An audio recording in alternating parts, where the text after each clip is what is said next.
Hermès est la maison du luxe absolu, des sacs qui coûtent cher plus qu'une voiture et pourtant la demande dépasse l'offre. Mais est-ce que l'action Hermès est toujours une pépite ou est-ce qu'elle est déjà trop chère? Accrochez-vous, on va décortiquer ensemble le modèle Hermès, ses forces, ses chiffres, ses faiblesses et une valorisation d'ICF très simple. Hermès, c'est du luxe ultra rare. Il n'y a pas de solde, pas de surproduction. Un sac Birkin par exemple, tu attends des mois. Et enfin, quand tu l'as, sa valeur augmente avec le temps. La clé de cette réussite est que tout est maîtrisé. Hermès fabrique en interne, contrôle ses ateliers, ses boutiques. Distribution ultra sélective. Pas de revendeurs en masse, uniquement des boutiques Hermès. Et surtout, le client ne choisit pas Hermès, c'est Hermès qui choisit le client. C'est ça qui crée un pouvoir sur le prix. Maintenant, regardons les chiffres, parce que les chiffres ne mentent pas.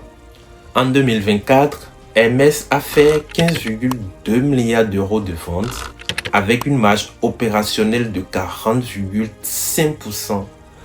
En gros, pour 100 euros vendus, plus de 40 euros restent avant impôts et charges financières. 4,6 milliards de bénéfices nets et presque 3,8 milliards de cash générés par la marque. Début 2025, au premier semestre, Hermès a déjà fait 8 milliards de chiffre d'affaires, une croissance de plus de 8% comparée en 2024.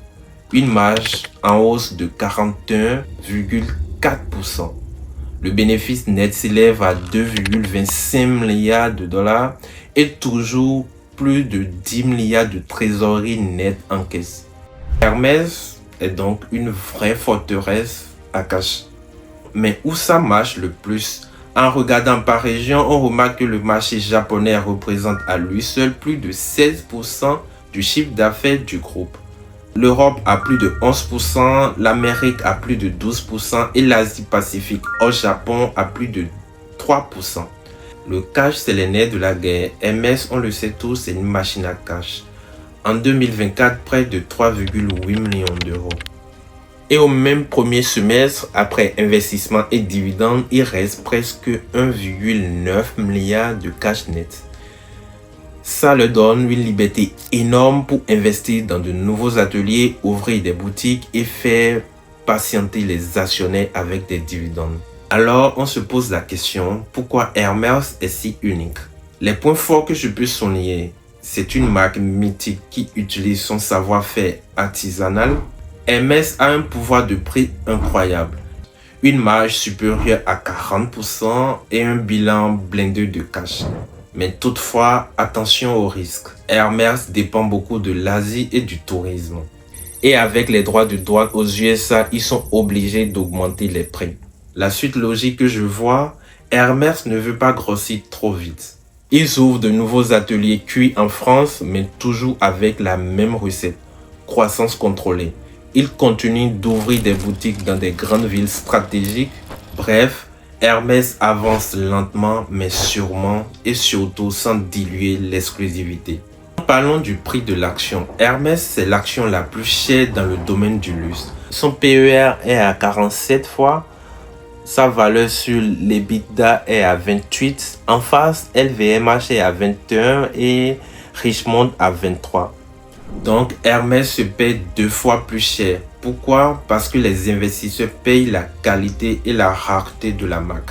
Pour la méthode d'ICF, j'ai fait un petit calcul. Si Hermès continue de croître de 7 à 10% par an les prochaines années, un scénario de base de 1950 euros par action, un scénario bulle, croissance forte, taux bas de 3160 euros et un scénario burn, croissance faible, un taux très haut à 850. Le coût actuel à la date à laquelle je réalise cette vidéo tourne autour de 2065 euros. Donc on est pile dans la zone et ça se justifie si Hermès garde sa magie. Pour conclure, Hermès pour moi c'est la définition de la qualité et du savoir-faire. Une marge énorme, du cash disponible, une image de qualité et des clients qu'il contrôle. Mais cette qualité a un prix. L'action est beaucoup plus chère que ses concurrents. À chacun de juger si la rareté de Hermès mérite la prime. Ce contenu est 100% éducatif et basé sur mes propres analyses, bien même que j'ai utilisé le rapport annuel de Hermès. Je ne vous dis pas d'acheter ou de vendre. Merci à vous d'avoir suivi cette analyse. Abonnez-vous si vous voulez d'autres décryptages.